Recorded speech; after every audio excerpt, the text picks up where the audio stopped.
Assalamualaikum warahmatullahi wabarakatuh.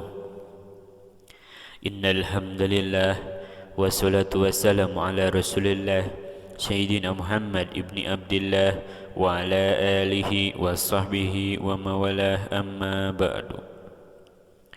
Hadirin anu dipika hormat anu insyaallah ku Allah dimuliakeun.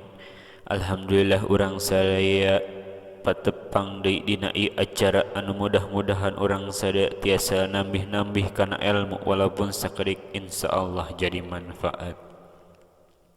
Hadirin anu dipika hormat dina kesempatan ieu simkuring bade ngabahas tentang tolabul ilmi.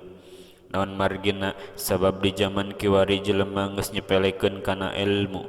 Pang namah ilmu agama ningang umur geus kolot pangabutuh loba beuki hoream kana neangan ilmu. Hoream indit ka pangajian mentingkeun kana duniawi pokna teh percuma indit oge da teu ngarti-ngarti geus lain waktuna diajar. Sing ingat saur Kangjeng Nabi, tolabul ilmi paridotun ala kulli muslimin. Neangan ilmu teh wajib ka setiap muslim. Gitu. Jadi wajib hukumna neangan ilmu teh. Tu anu diwajibkeun teh neanganana urusan ngarti jeung henteu mah eta mah urusan Allah. Yang penting urang geus berusaha. Tapi raku ari mineng neangan mah mineng indit ka tempat pangtolaban saeutik-eutik mah pasti aya anu napel. Da ieu mah indit ge encan geus monis teu bisa.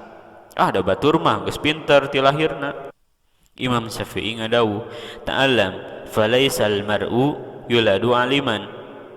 Hartosna kudu diajar sabab jelema anu terlahir boga ilmu, nu terlahir pinter. Jelema bodoh sebenarnya mah nu aya jelema ngedul kanu diajar. Neangan ilmu akhirna satungtung nyawa masih di nuraga, tenaga masih aya teangan ilmu salolobana. Ilmu mah teu berat memawa. Lamun hayang semangat neangan ilmu kudu ingat kana kata-kata ieu.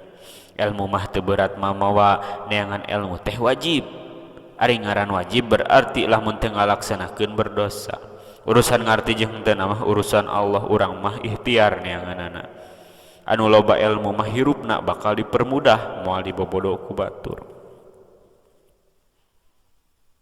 Urang mah ngaji teh teu bisa-bisa, kunaon nya?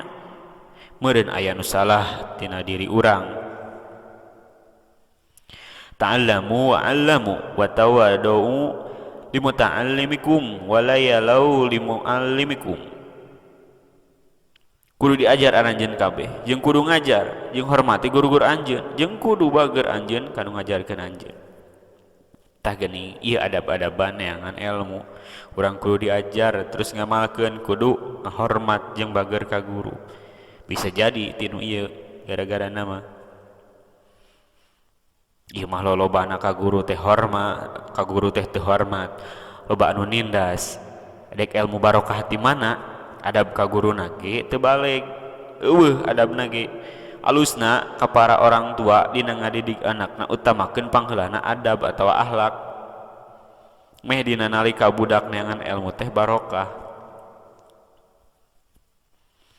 Man salaka tariqan yaltamisu fi ilman sahalallahu lahu bihi tariqan ilal jannah.